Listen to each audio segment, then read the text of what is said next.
Hi guys, আমরা এখন চলে এসেছি নিমতলায় ভূতনাথ মন্দির। এ কার না পরিচিত, কলকাতার সব থেকে বিখ্যাত মন্দিরের মধ্যে একটা কিন্তু পড়ছে। আর এটা পুরো গঙ্গার পাড়েই কিন্তু হাজার উপরে কিন্তু প্রদীপ দিয়ে এখানকার সুন্দর একটা পরিবেশটাকে তৈরি করেছে। এত সুন্দর, আমার কাছে একটা সারপ্রাইজ মনে হয়েছে। এটা আপনারা যদি রাস উদ্বোধনের সময় যদি যান, এটা কিন্তু দারুণ লাগবে দেখতে। আপনারা অতি অবশ্যই এখানটা একবার গিয়ে ভিজিট করে আসুন।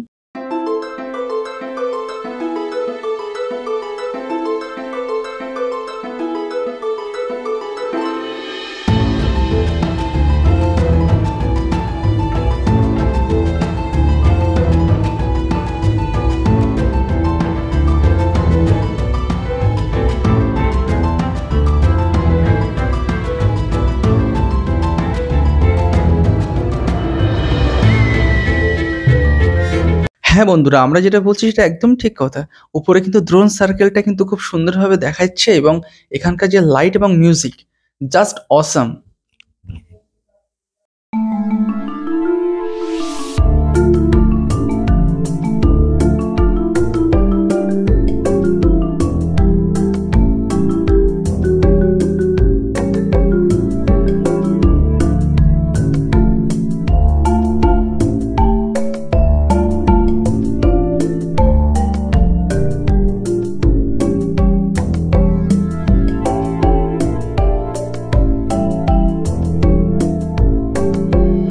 সব থেকে আনন্দের বিষয়, ছোট থেকে বড়দের হাতে সবাই প্রদীপ জ্বালাচ্ছে এখানে।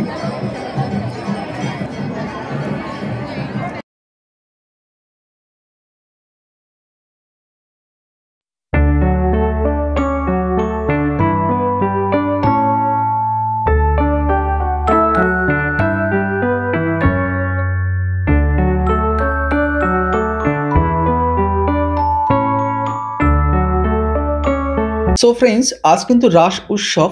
আর এই রাস উৎসবের কিন্তু একই দিনে পড়েছে গুরু নানকের জন্মদিন। আর এই উৎসবের জন্য আমরা কিন্তু বেরিয়ে গেছিলাম জাস্ট এখানে দেখার মতো ভূমিকা। গঙ্গার ভিউটা দেখাই রাত্রেবেলা। আজ কিন্তু গুরু নানকের জন্মদিন, এবং একই দিনে কিন্তু রাস উৎসবটা মানে একদিনেই পড়েছে। কিন্তু আমি আগেও বলেছি, এবারও বললাম। সো এখানকার জাস্ট ভিউগুলোকে আপনাদের সামনে তুলে ধরার চেষ্টা করছি। গঙ্গার পাড়ে প্রদীপ হাতে করে নিয়ে সবাই সবাই ঠাকুরের একটা উদ্দেশ্য নিয়ে বার্তা দিচ্ছে। আর জাস্ট ফুলের উপর দিয়ে স্বস্তিকার চিহ্ন দিয়ে একটা আলাদা করে আলপনা দিচ্ছে। এবার আপনাদেরকে নিয়ে যাব একটা সুন্দর ঘাট, মানে গঙ্গার ঘাটে, একটা সেখানকার ভিউগুলো আপনাদের সামনে তুলে ধরার চেষ্টা করছি। সবাই সবাইকে নিয়ে সেলফি স্টিক দিয়ে ভিউজ পয়েন্টগুলোকে তুলে ধরার চেষ্টা করছি। আর এখানটায় শুধু দেখুন, অসাম ভিউগুলোকে জাস্ট আপনার সামনে তুলে ধরার চেষ্টা করছি। কয়েক হাজার কিন্তু প্রদীপ, আর এই প্রদীপের মধ্যে থেকে জাস্ট একটা ঠাকুরের উদ্দেশ্য, জাস্ট এখানে যেটা বলছি ভূতনাথ মন্দিরের যে উদ্দেশ্য, ঠাকুরকে, শিব ঠাকুরের যে মন্দিরটা রয়েছে, কিন্তু এখানকার এই ভিউগুলো কিন্তু আসবে।